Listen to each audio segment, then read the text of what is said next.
Welcome everyone. It's Wake Up Wednesdays. I'm Lisa. And I'm Nicole. We're so excited to have you here today with us. We're diving in to, I'm just so excited because this topic is just so potent. Yes. The wounded masculine. So this is for our Wake Up Wednesday, where we strive to stay awake in our waking dream by bringing our unconscious patterns, stories, behaviors, feelings into the conscious mind so that we can live a life of presence, awareness, and joy, healing, and all of the other great things. So we thought we'd start today just first acknowledging that, a lot of times we might hear wounded masculine, and sometimes it can fall into this gender thing where you hear masculine, immediately you think man, or you hear feminine and immediately you think woman. And we want to acknowledge how when we speak about the masculine or the feminine, anytime when we're doing our talks, we're always talking about that energy that lives in each and every one of us. Right, so this is not to speak to the wounded man. This is to speak to the wounded masculine that lives within females and male. So it's in the collective conscious and unconscious of humanity. So we're going to dive into a little bit of what is that when we are speaking about wounded masculine? Let's start with just kind of identifying, what is the masculine energy that we're speaking to that really lives in all of us, and how does it show up? Sometimes consciously, maybe unconsciously, right? So it's that exploration for each and every one of us. So go ahead. I know you want to do it. Well, there's so much to be said here, and we believe that our culture glorifies masculine energy, and we live in an imbalanced state where we're constantly driven by this masculine energy of go, go, go, do, do, do.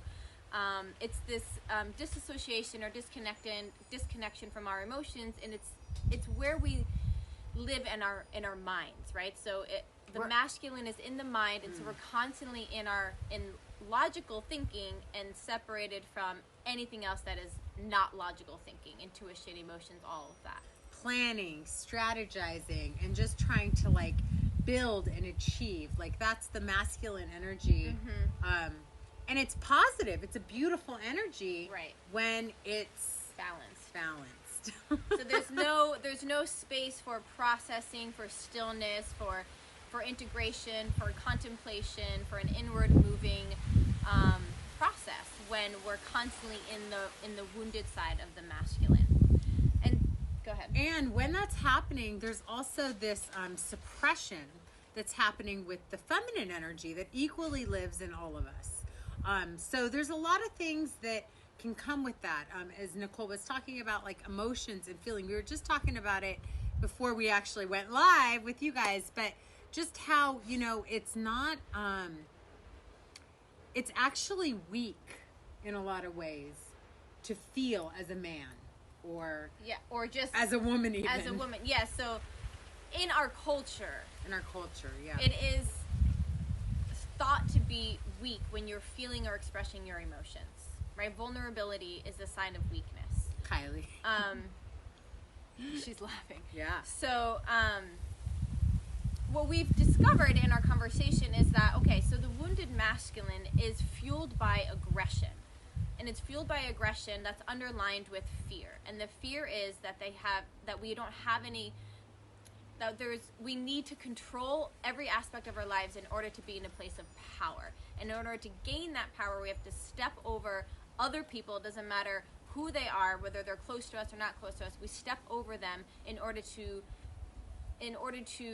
gain that power and achieve that power. Thank you. And stay in control. So it's really like this grip. It can get really rigid. It can get really aggressive. And when we're in a world where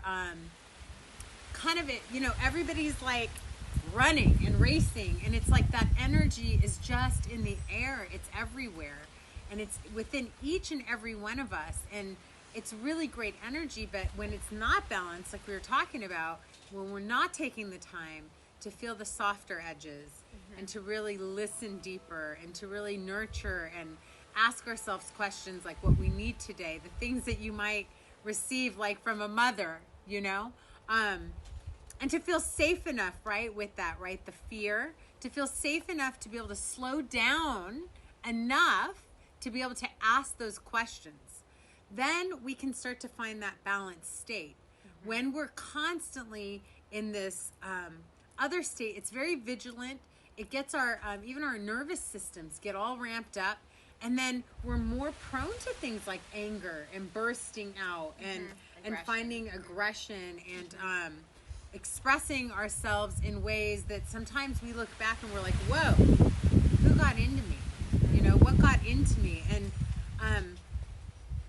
it's like this energy lives. I think one of the things that we really wanted to bring forward today is the opportunity for us to each really notice, like, how does that show up? And how does it happen unconsciously, right? In a way where we don't even realize that that's what it is.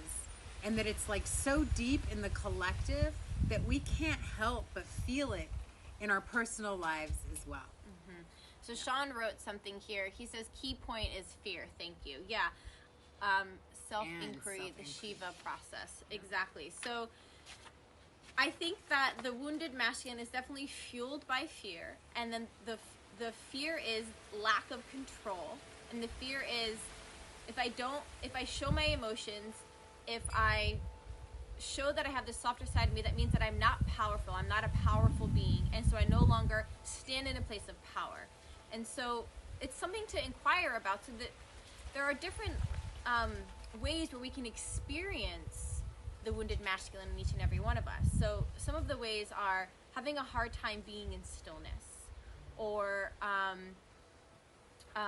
having a hard time being vulnerable and expressing our needs, desires, and emotions.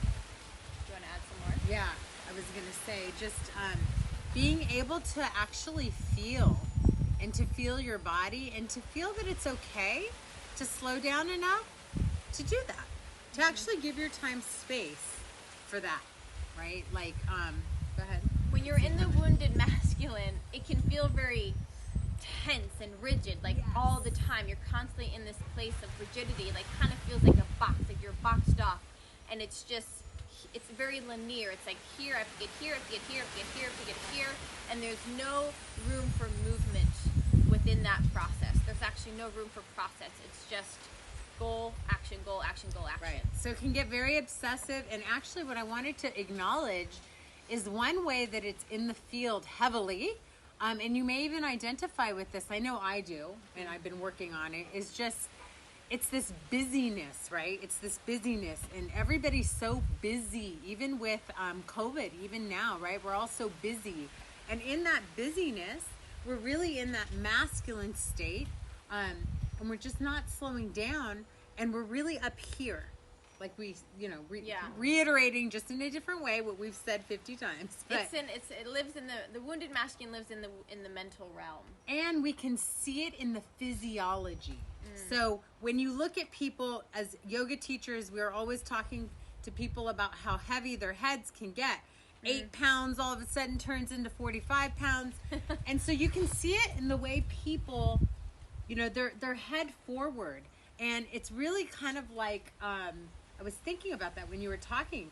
Bizarre, right? We can actually see it in the physiology when we look around us, just in people. Yeah. Well, think of all that they're carrying in order to fit in a society that glorifies masculine energy. So there's no space to express the other parts of your being, and so you're holding all of that. And so of course it feels heavy, intense, and rigid because there's no place for the softness, for the openness, for the deep inward moving reflection and contemplation and all that, because that would mean that I'm missing out on something, that I'm not reaching my goals, that I'm not in a place of power if I'm not going and doing all the time. You know? Totally. So the wounded masculine is shifting. So that's masculine energy. It lives in all of us. The wounded masculine energy that lives in all of us, yeah. Well, no, just that's the masculine, how we're running. But the wounded masculine is more that distinction when that we're going through that like hero's journey, right? And we're we're in this, the hero's journey is really an expression of what we all go through over and over and over again, whether it's labeled as actually the heroine's journey. The reason why Maureen Murdoch renamed it, we haven't even had a chance to read that book. We're going to have to do it. You read it? Yeah. Oh, okay. It's a really I great thought we book, were going to do a ladies. book club with it. Well, sometimes She you just had to go. She just had to go. Okay, so go ahead. Why don't you share a little bit about what she was saying, how she was comparing the heroine's journey to the hero's journey? Well, I think that the hero's journey is a more outward process, where the heroine's journey is a more inward process. The heroine's journey is like, I have to leave home, do all of these things to prove myself, and then I come back to myself through that. But I think the heroine's journey is understanding the separation that we all have from the feminine, from my intake and how I perceived it to be. Yeah, me too. So it's the separation of the feminine that we all have. So it's a reclamation of the feminine energy within us would be the heroine's journey. Yeah, and I think if I remember correctly, Maureen Murdoch was acknowledging that, like her bringing that forward was just kind of how it wasn't recognized. Exactly. The reintegration and the reclamation. Yeah, I mean, if you think also about the wounded masculine, like, there's no space for a cyclical way of living. Like, it's like you have to show up this way every day, all the time, no matter how you're feeling. It does not matter. You just show up and you shut everything else down. And so in that process, we're forgetting the importance of tending to our earth, right? So Mother Earth is being destroyed because of the wounded masculine.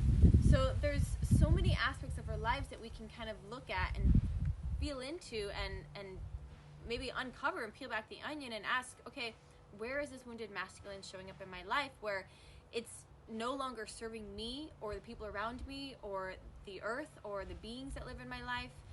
It's a good, I mean, I think we all need to contemplate that. It's not like you and I have even mastered this either, but it's certainly something we try.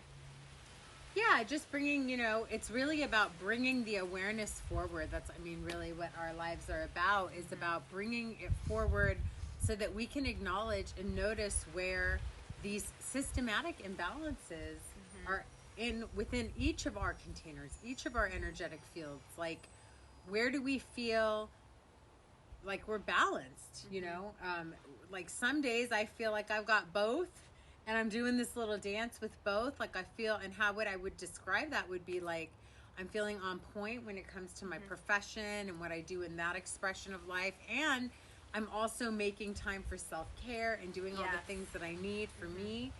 And some days I am a warrior, and it is not, I am like in the wounded masculine in a way, and just powering through, and I go unconscious. That's what it is. Yeah. Well, I feel like the warrior is the light side of the masculine, right? If you're embodying a warrior archetype, I mean, that's my perception of it. But I feel like a warrior is like, yeah, I'm getting this done, but I'm getting this done with awareness of where I need to soften my edges. I would say when I think of the wounded masculine, I think of an imbalanced warrior. Yeah. It's kind of like in that state where they're just going for blood, because they're no longer in their thinking mind. They're just really like kind of in this, like, it's that survival. It's survival. It's that survival, fear-based energy that really brings forward the need to even feel assertive or aggressive. Really, assertive would be okay, but aggressive it's aggression, is where it gets angry and it gets destructive. And we were talking about how at the peak, it's like running over anything that's in front of it and its goal or objective. Right, nothing else matters. And I also think that there's this inability to receive love and to give love. That lives in the wounded masculine. It's very hard to open up to the energy of love. It's very scary for that place. It would be like a complete imbalance in the root, right? And it's always like we come back to the chakra systems, these ancient teachings, and it's always that, right? When the root isn't safe and when it doesn't feel grounded, how can you go to feel? Yeah. Yeah, exactly.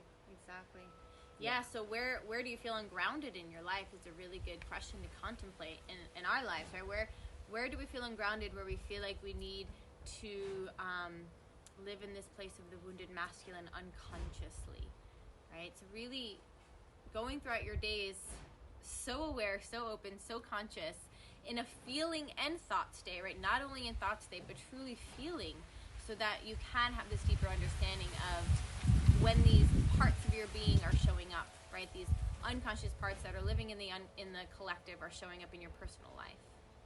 Yeah, and also as we're going through these precarious times, I hate even using that word because it just sounds so whatever. But is notice, like, when does the energy come up here, and when do you start to get that forehead head carriage?